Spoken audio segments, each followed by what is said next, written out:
Imana yacu ishimwe cyane. Uyu munsi nanone dufite ubuhamya bwiza cyane. Nongeye gushimira uno muntu waduhaye ubuhamya. Imana imumugisha cyane, kandi nawe turagutegereje inshuti. Utwandikire utwereze ubuhamya bwawe kugira ngo tubusangire, dufatanye gushima Imana. Ubuhamya busubizamo imbaraga, ubuhamya butuma uwacitse intege yongera akabyuka, ubuhamya butuma utizera Imana yizera, ubuhamya butuma utaramenya Imana yimenya, akamenya gukomera kwayo. Rero ntitugakorwe n'isoni no kuvuga Imana, kuko nayo iba yatugiriye neza. Icyo tugomba kuyitura rero mu kuyishima. Rero ndashimira uno muntu waduhaye ubuhamya. Ni ubuhamya bwiza cyane. Nzi neza ko umuntu wese uza kubwumva hari icyo aza kuvanamo. Rero Mana ndagushimira nanone kubw'aka kanya keza wongeye kuduha. Izina ryawe ry'icyubahiro, urakoze ko ukiturinze, urakoze ko ukidutije umwuka wawe. Ni ukuri izina ryawe ry'icyubahiro, uduhe gukoresha umwanya wacu neza. Uturinde nanone kujya mu biturangaza, uturinde kujya mu bituma tujya kure yawe. Wongere utubabarire Mwami, aho tuba twacumuye, aho tuba twakoze ibitagwesheje icyubahiro, ubitubabariremo. Amaraso ya Yesu Kristo yongere atwoza dutunganye. Ubu buhamya ngiye gusoma Mwami, ndakwingize ngo buri wese uzabasha kubwumva azumve gukomera kwawe. Uwacitse intege yongera asubizwemo intege, utarakumenya bituma kumenya, utarafata icyemezo bitume agifata, abakivuruguta mu byaha Mwami babashe kubivamo. Ubuntu bwawe n'imbabazi zawe bikomeze kuduherekeza, mu izina rya Yesu Kristo Umwami wacu, amen. Yesu ashimwe cyane. Dufite rero ubuhamya bwiza tugiye gusoma. Ngo Imana ni umufasha utabura kuboneka mu byago no mu makuba, kandi irengera abatagira shinge na rugero. Abatagira shinge na rugero. Nitwa Ngwagatesi Rosine, mfite imyaka 42 y'amavuko. Ndi umunyarwandakazi wavukiye mu gihugu cy'u Burundi, abari naho nkurira. Abarundi rero ndabasubuje cyane. Ariko ababyeyi banjye bo bambwiraga ko bavuka mu Rwanda, mu karere ka Bugesera, mu murenge wa Ruhuha, ubu ni mu ntara y'Iburasirazuba. Mu mvururu zavutse mu Rwanda mu mwaka w'1959, aho abatutsi bafatwaga bagafungwa abandi bakicwa, nibwo umuryango wanjye wahunze. Ni ukuvuga ko papa umbyara yari akiri umusore na mama wanjye yari akiri umukobwa, ariko bari baziranye kuko bakomokaga mu gace kamwe. Muri icyo gihe papa yaje gushakisha imibereho y'u Burundi aho bari barahungiye, na mama wanjye icyo gihe wari ukiri umukobwa yagumanaga n'ababyeyi. Mu gushakisha imibereho kwa papa umbyara yari akiri umusore, aho mu gihugu cy'u Burundi yakoranaga na musaza wa mama umbyara kandi wari ukiri umukobwa, bigatuma bagendanirana cyane ko bari bahuje ibibazo, ubuhunzi, kandi bakomoka hamwe. Mu gusurana cyane rero niho papa yabengutse mama, barakundana birangira babanye, ariko ntibakora ibirori ibi bimenyerewe nk'ubukwe, ahubwo barumvikanye maze mama asanga papa barabana, ibyo abantu bita kwishingira. Kandi ngira ngo ntawe wari kubagaya cyane bitewe na situation yari iriho icyo gihe. Nuko navutse nsanga mfite impanga y'umukobwa yitwaga Agatesi Rosalie. Twarakuze mu gihe twari tugeze mu mwaka wa 4 w'amashuri abanza, nibwo twabuze papa wacu. Aragenda ntiyagaruka, tumara iminsi tumutegereje turamubura, twabaza mama nakatubwira ko atazi aho yagiye. Ibyo bintu byahangayikishije mama wacu, bituma inda yari atwite y'umwana wadukurikiraga imugwa nabi, birangira ivuyemo. Birababaje. Icyo gihe bari baratinze kudukurikiza. Cyakora si ubushake bwabo, ahubwo twamenye ko hari inda nyinshi zavagamo, ndetse ngo hari n'ubwo mama yabyaye akana k'agahungu, ariko kavuka kananiwe, ntikatinze ku isi, kaje gupfa kuko kavukiye mu buzima bugoye bw'ubuhunzi, nta n'amavuriro yari hafi ngo bakiteho. Iminsi yaragiye irahita, mama kwakira ubuzima bwo kubura umugabo we buramugora, nawe kubyakira biramugora. Iminsi yaragiye irahita, mama kwakira ubuzima bwo kubura umugabo we buramugora, kuko twajyaga twumva ko hari ingabo z'u Rwanda icyo gihe zazaga rwihishwa mu Burundi zigashimuta abanyarwanda, natwe twakekaga ko papa wacu nawe yaba yaratwawe gutyo kuko ntibyumvikanaga uburyo yabuze. Mama yaje kurwara uburwayi bw'ibihaha arananuka cyane, ariko abantu bakabihuza n'ibura rya papa wacu, bityo babona uko agenda ananuka bakavuga ko ari uguhangayikira umugabo we. Byaragiye biratinda, papa aza kwandikira agapapuro mama amumenyesha ko ariho ariko atakibarizwa mu Burundi, amubwira ko yasanze ingabo z'inkotanyi i Bugande. Icyo gihe yamwoherereje ifoto, ndayibuka cyane kuko papa yari yicaye hejuru y'imodoka ya Toyota Hilux yambaye imyenda n'ingofero za gisirikare, ariko inkweto ari izisanzwe za Supresse. Amusaba kudufotora nawe akifotoza, akamwoherereza amafoto akanamubwira amakuru yacu muri rusange. Mama dusomera iyo baruwa, twari twicaye hamwe twese, njyewe n'impanga yanjye Rosalie na mama twaraturitse turirira rimwe. Mama akomeza kuyisubiramo kenshi dutuje, twumva uko ayisoma, tukumva urukumbuzi rwa papa ruvanze n'ibyishimo by'uko akiriho, biradusaze maze tukarira. Twagiye mu gace kitwa mu Buyenzi aho nyine i Burundi, baradufotora nabyo bigoye kuko icyo gihe kubona agafotozi byabaga bihambaye. Twese twandikiye papa tumubwira ko tumukumbuye kandi tumukunda, tumusaba ko yazagaruka vuba nibura akaza kudutwara tukamusanga Uganda. Impapuro mama yazihaye uwo papa yari yatumye arazijyana, papa arazibona, nka nyuma y'amezi 3 tubona nanone urwandiko rwa papa rutugezeho, ariko ruzanywe n'undi muntu utari uwa mbere yari yatumye. Icyatunejeje kurushaho nuko yaba jyewe Rosine, yaba impanga yanjye Rosalie na mama wacu, buri wese yari yamwandikiye urwe rupapuro amubwira ibye bitandukanye n'iby'undi. Birumvikana ibyo yandikiye mama wacu nk'umugore we sibyo yandikiye twega abana gusa, kuko twese twakundaga ibintu byitwaga ibidiya bakoraga mu ifarini y'imyumbati bakabiteka mu mavuta. Yadusezeranyije ko azaza vuba akabitugurira, azanatuzanira imyenda n'inkweto. Mu byo yandikiye mama twamenye ko yamusabye kwihangana kandi akamubabarira ko yagiye atamubwiye, amusobanurira ko yagiye gufatikanya n'abandi kubohora igihugu cy'u Rwanda, kandi ko atamwanga, ngo ahubwo igihe bazaba bamaze kugaruka mu Rwanda azasezera igisirikare akamwitaho ndetse n'abana be. Aho yavugaga jyewe na Rosalie, kuko mu ibaruwa mama yari yaramwandikiye mbere yari yaramusobanuriye ko inda yasize atwite itabayeho. Igihe cyo gusubira k'uwo papa yari yadutumyeho cyaje gushyika, aza mu rugo aho twabaga aganira na mama natwe twicaye iruhande rwabo twumviriza ikiganiro cyabo. Icyo gihe mama yabajije byinshi uwo mugabo wabanaga na papa i Bugande,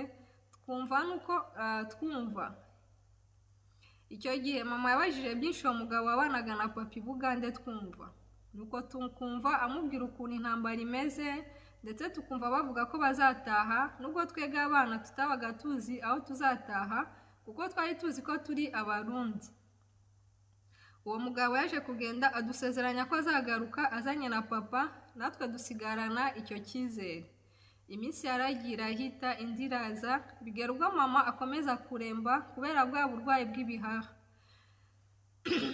Nyuma abantu bakavuga ko yaba ari amarozi yariye, bituma atinda mu bavuzi ba Gihanga yibwira ko yarozwe.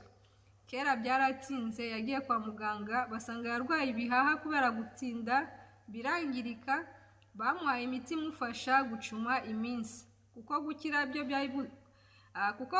byo bitari buzashoboke, birangira yitabye Imana. Ubuzima bw'ubupfubyi bwaratugoye cyane ko twabaga mu buhunzi, noneho papa atanahari tunategereza ko azagaruka turaheba, dusigarana na mubyara wa mama wari waratwakiriye araturera, ateganya ko papa wacu nagaruka azadufata.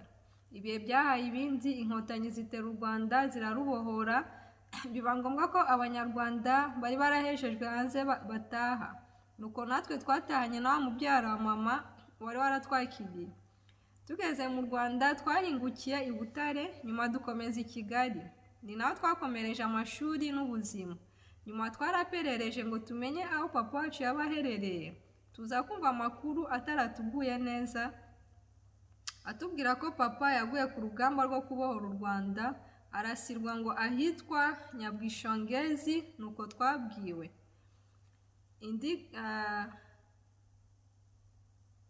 Ibindi ku rupfu rwe ntabyo twamenye. Sasa icyo gihe nibwo twumvise ko tubaye imfubyi zujuje ibyangombwa. Tugeze mu Rwanda, uretse kuba twitwa ko nta babyeyi dufite, ntabwo twari tubayeho nabi pe. Mu kwiga twishyurirwaga na FARG, ikigega cyashyiriweho gufasha abarokotse Jenoside yakorewe Abatutsi muri 1994. Subiye inyuma gato nabyirutse nsenga cyane kuko na mama wacu yarasengaga. Abo batureraga bo basengeraga muri Katolike, ariko kuko twari tumaze guca ubwenge baduhaye uburenganzira bwo gusengera aho dushaka. Ngewe n'impanga yanjye Rosalie twagiye gusengera mu dini yitwa Apostolike. Niho twakuze dusengera, tugira umugisha wo kwigira ku bashumba beza, batwigisha uburyo bwose bwo gusenga no kwinginga Imana. Yewe uko tugenda dukura mu mwuka tumenya byinshi.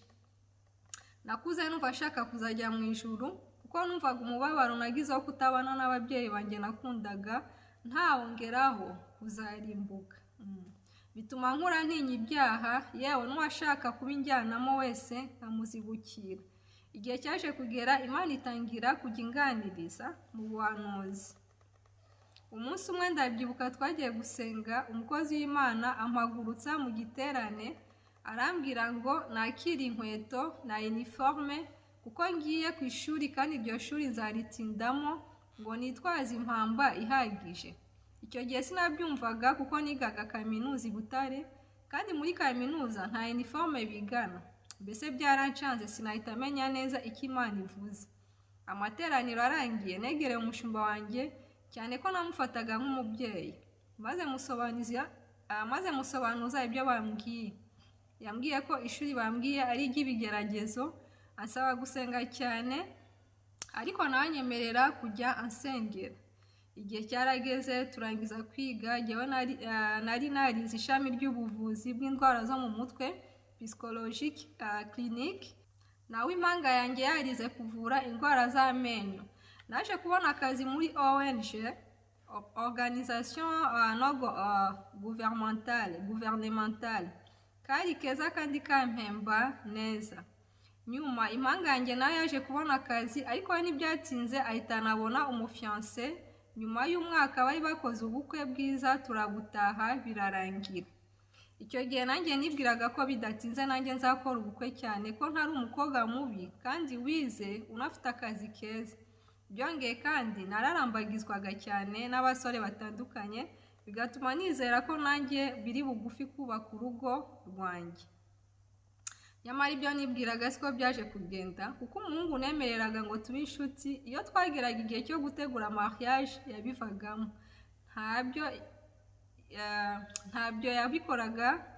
Ntabwo yabikoraga directement, oya, ahubwo nabonaga agenda agabanya communication, nyuma nkazatahura ko yambenze hashize iminsi. Birumvikana iyo byangendekeraga gutyo narababaraga, nyuma nkazongera kubigarukamo, ndavuga urukundo. Hashize iminsi abandi nabo nabemereraga urukundo, ariko nyuma nkazasanga si rwo rwabagenzaga, ahubwo ari ubutunzi kuko babunkekagamo bitewe n'akazi nakoraga. Abandi bagenzwa n'ubusambanyi. Kuri icyo cy'ubusambanyi cyo ndakigarukaho, nibutse abakobwa bakijijwe guhamya Imana imbere y'abahungu bakundana, ntibakemere gutakaza agakiza ngo baranezeza abasheri babo, kuko iteka umuntu ni umuntu kandi arahinduka. Isaha ku isaha yaguta, kandi wararyamanye nawe ukabura uwo washakaga, umugabo ukabura n'Imana, kuko ubwisambana nawe muba mugiye ukubiri n'Imana. Bakobwa mwige guhamya Kristo Yesu, nawe azabahamiriza imbere ya Data n'abamarayika. Amen. Uretse n'ibyo, no mu ngorane ujya imbere y'Imana ufite ingingo ujyanye ikurengera, kandi icyo nabonye Imana ni nziza, si nk'abantu, iratabara, yumva gusenga ko bayisengana umutima umenetse. Mbakundishije gusenga ariko munakiranuka. Amen. Inama nziza cyane aduhaye. Nabaye muri ubwo buzima imyaka iragenda iba 11, impanga yanjye ishatse jyewe ntarashaka. icyo ni ikigeragezo gikomeye byo. Hagati aho murabyumva amagambo yabaye menshi, abamvugira mu rwongorerano, hakabamo n'abanza kunganiriza bibwira ko bangira inama zo gushaka umugabo wantera inda sinzapfe ntabyaye ugacyagitutse. Abo bose nahuye nabo kandi koko n'imyaka yari imaze kuba myinshi. Bantu mukurikiye ubuhamya bwanjye, mujye musenga musabe Imana ibatabare vuba, ntimukange kugeragezwa, ariko mujye musaba Imana ntimugatinde mu kigeragezo. Kuko nanjye hari ubwo nicaraga nkumva ncitse intege rimwe na rimwe, hagira n'umuhungu usabye ko twaryamana nkumva nabyemera, ariko Imana ishimwe ko mu ntege nke zacu ariho irushaho kutwegera. Amen. Ku myaka 36 naje guhura n'umusore nabonaga akuze nkanjye, nuko turakundana. Ariko hagati aho nk'abantu bateganyaga kuzabana, twaricaye turibwirana kugira ngo umwe amenye uwo bagiye kubana. Mu kwibwirana rero nibwo naje kumenya ko umusore yabyaye umwana, afite umwana yabyaranye n'umukobwa biganaga, ariko uwo babyaranye akaba yarashatse undi mugabo. Narabyakiriye nanemera ko uwo mwana yazaza akarererwa mu rugo rwacu, kandi rwose numvaga ntacyo bintwaye kuko nanjye nkunda abana. Ubundi kandi se akaba bimbwiye mbere yuko ngera mu rugo, akarusho yari mukuru kuko yari afite imyaka 9. Mbese numvaga kuba uwo mwana twabana nta kibazo. Twaje gukora ubukwe bwiza nk'uko Imana yajyaga ibimbwira ko izampa umugabo mwiza ndetse n'urugo rwiza. Nyiraho nongere mbibutse ko imvugo y'Imana itangaje kandi ntawayimenya. Buriya ushobora kurwara, wasenga Imana ikakubwira ko igukijije, ahubwo ukabona nibwo urembye. Yakubwira ko iguhaye inzu yo kubamo, ahubwo bakazayigusohoramo wabuze ubukode. Nanjye rero nabonye ukuntu dukoze ubukwe bwiza, kandi mpaye umugabo mwiza ufite akazi keza, akorera ishami ry'umuryango w'abibumbye ryita ku mpunzi muri Somali. Nkavuga nti nubwo natinze gushaka, ariko aho biziye ndaruhutse. Nageze mu rugo, umugabo akora ibishoboka byose nk'umugabo, ampakeya, agerageza kumbera papa, kuko nari naramubwiye ukuntu ufite ibikomere byo kubura papa nakundaga, nkamubura nkiri muto, mbese ntacyo namushinja. Iminsi yagiye ishira, dutegereza ko nsama, birabura. Hashize umwaka tujya kwa muganga, badupimye basanga we ni muzima, ariko jyewe bambwira ko umura wanjye wazibye, kandi kuko ntivuje kare bigoye ko nasama. Twarivuje turagerageza ashoboka mu Rwanda biranga, tujya Kenya biranga, nyuma tujya South Africa, nabwo umuganga twahasanze aranyicaza arambwira ati, madamu reka kugora umugabo mupfusha amafaranga ubusa, ntabwo wabyara. Ahindukirira umutware wanjye amusaba kwiyakira ko ntazamuha umwana.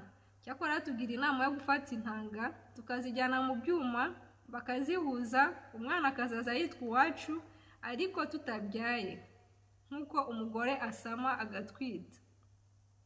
Tucyumva iyo nkuru kubyakira byaratugoye, kuko umutware wanjye ajya kunsaba yahuye n'abamuca intege bamubwira ko nkuze ntazabyara, abandi banyitaga umukecuru. Harimo n'abo umuryango we banukaga baje kunsura, bakavuga ko naje guca umuryango, ko ntazarubabanamo. Bavugaga urugo rw'umuhungu wabo. Nk'umuntu umutware wanjye yacitse intege cyane, atangira kwicuza impamvu atumviye abamubuzaga kunshaka, mbese ahinduka mu buryo bugaragara, ku buryo imibanire yacu yabaye mibi, urugo rwacu ruzamo ibibazo byinshi no kudahuza. Yatangiye kutamvugisha no kunyima keya, ntangira undi mubabaro iyo minsi, nakira amajwi menshi ambwira ko kambayeho, ko Imana yanyanze, yewe ko ntazigera njya no mu ijuru. Nicuza impamvu hari abangu twakundanaga kera nagiye nanga ko turyamana kandi mbakunda, ngo ndanezeza Imana, mbese numva gukizwa ntacyo bimaze. Byaje kuba akarusho noneho aho umugabo yagiye yanga ko tugendana, anshakira umushoferi untwara, kuko nari ntarabona permis de conduire, uruhushya rwo gutwara imodoka. Akantuka, yewe nza no kumenya ko yatangiye gucudika n'abandi bagore. Gusa ibyo nabibwirwaga n'abandi, ariko ntaramubona na rimwe. Byaje kuba bibi igihe kimwe nari mu rugo, maze telefone iramuhamagara ari muri dushe, ndayifata ndayitaba nk'umugore we. ntungurwa no kwakirwa n'ijwi ry'umuntu w'umugore wese untuka anyita indaya, anyiyama ku mugabo we.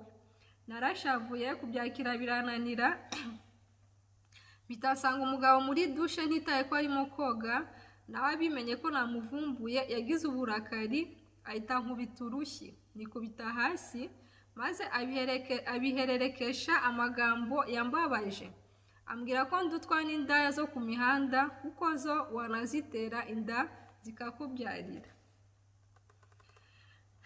Nyuma yo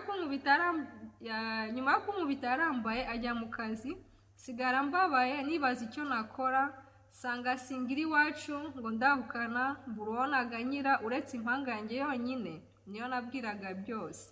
Abo dusenga nabo bamwe bari barantaye bamvugira ko ntabyara, nari nsigaranye bakwe nabo numvaga ntabizeye. Naje kujya kwa Rozari impanga yanjye ngenda numva nabaye nk'umusazi, nuko muririra mu gituza, arangije anyibutsa ko turi imfubyi ku mubiri ariko dufite Imana nk'umubyeyi. Amen. Niko kumbwira ko uburyo busigaye ari bumwe gusa, ari ukwirukira ku Mana gusa. Naramwumviye nubwo byari bigoye, twiyemeza gusenga. Yagiye anshakira abakozi b'Imana beza tugasenga, Imana ikambwira ko indindiye umugabo za maraya kandi ko izamuzana akansaba imbabazi. Sinabyumvaga mu by'ukuri kandi nawe wanyumva. Cyakora iminsi yaragiye iraba, nyuma nza kumva ndwaye ibintu ntazi, njya kwa muganga. Bansuzumye basanga narasamye inda ifite ukwezi. Amen. Naratunguwe mbigira ibanga, ariko mbibwira impanga yanjye turabanza ngo tumenye neza niba ari ukuri. Twagiye ku mavuriro menshi, bose bemeza ko nasamye. Nibwo umunsi umwe nafashe ibihe byo gusenga ngo Imana itegure umutima w'umutware, maze nyuma yo gusenga nibwo nabibwiye umugabo, yanga kubyemera anjyana ku mavuriro nawe atandukanye, basanga ntwite. Nibwo yongeye kundeba neza, noneho nongera kugira agaciro mu rugo.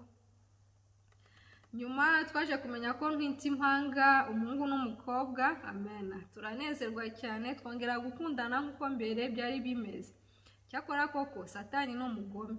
Habonetse abantu bamujya mu matwi bamubwira ko inda mfite ari iya pasiteri twasenganaga atari iye, bamubuza kuzampemba. Yarabyemeye ariko arabimpisha. Igihe cyo kubyara mbona ntibimushamaje, cyakora ahita asaba ko hakorwa ibizamini by'amasano DNA. Naratunguwe ndanababara, ariko nta kundi nagombaga kubigenza. Ibisubizo byaje bigaragaza ko abana ari abe. Niko gutsindwa, arapfukama asaba imbabazi kumwe Imana yajyaga imbwira ko izamugarura, kandi akansaba imbabazi nubwo ntabyumvaga byaje kuba. Ubu ndaho ndashima Imana, ntwite inda y'amezi 3, tugiye gukurikiza za mpanga zacu. Amen. Mwongere kugirira Imana icyizere kuko iratabara. Nawe ucitse intege wirinde kwirwanirira no kwicira inzira. Nyuma y'imvura nyinshi izuba rirava. Imana ibahe umugisha kandi ibahe gukomera ku munsi mubi. Amen. Amen. Niki niriye somo ukuye muri ubu buhamya? Ndatekereza ko buri umwe aho hari ikintu gikomeye. Hari ijambo hano dusomye, ino mpanga yamubwiye ngo yaramubwiye ngo nubwo ngo wibuke ko turi imfubyi ku mubiri ariko dufite umubyeyi. Imana yacu ni umubyeyi. Ababyeyi yaduhaye mu buryo bw'umubiri hano ntibagihari, ariko Imana yo irahari. Ikindi saba abantu nuko tuzajya twirinda kuvuga amagambo mabi ku muntu. Hari igihe umuntu akubwira ijambo rikagukomeretsa, rikagusubiza hasi, ukumva ucitse intege, ukumva uriyanze kubera amagambo mabi umuntu aba yakubwiye. Rero ikintu gikomeye muri ubu buhamya ni uko Imana yacu ishoboye. Imana yacu iguhaye amasezerano niyo byatinda. Amasezerano y'Imana aratangaje. Akenshi nabonye akunda gutinda, ntago nzi impamvu. Nibaza ko Imana yindi bishaka irebe ukwihangana kw'abantu, akunda gutinda cyane. Ariko iyo wihanganye mwene data, hari ababivamo, hari ababona ko byatinze bakabivamo, kandi ugasanga disubivuyemo, hari hasigaye nk'icyumweru ugasubizwa, hari hasigaye nk'ukwezi ugasubizwa. Ariko iyo umuntu yihanganye, igihe cy'Imana nyacyo iyo kigeze iragusubiza. niyo byatsinda ariko ngo amasezerano y'Imana niyo yatsinda ntabwo ajya ahera, kandi Imana si umuntu ngo ibeshye, iyo yabivuze irabikora. Rero ubu ni ubuhamya bwiza cyane, Imana yacu irahambaye, Imana yacu irashoboye. Birashoboka ko aka kanya uri kunyura mu bihe bigoye, birashoboka ko aka kanya uri kunyura mu bihe bigukomereye cyane. Ubu buhamya rero bugusubizemo intege. Uyu mudamu mwumvise ubuhamya bwe, ibyo yaciyemo, yanyuze mu ishuri rikomeye risaba kwihangana, risaba kwizera Imana, kwiringira Imana. Yaza kuba yaratekereje nk'abana b'abantu cyangwa yari kwishakira inzira, ariko yarategereje. Rimwe na rimwe igihe ducika intege, ariko tujye twibuka ko Imana ihari kandi iratubona, kandi iba yaradusezeranyije. Igikuru ni uko ibyo iba yaradusezeranyije iba izabisohoza. Rero Imana ibaha umugisha. Nongera kubibutsa, wowe ufite ubuhamya wadusangiza kuri email ndayifite mba nayishyizeho, cyangwa nimero ya telefone tugasafatanya gushima Imana. Rero Imana ibaha umugisha, naho ubutaha.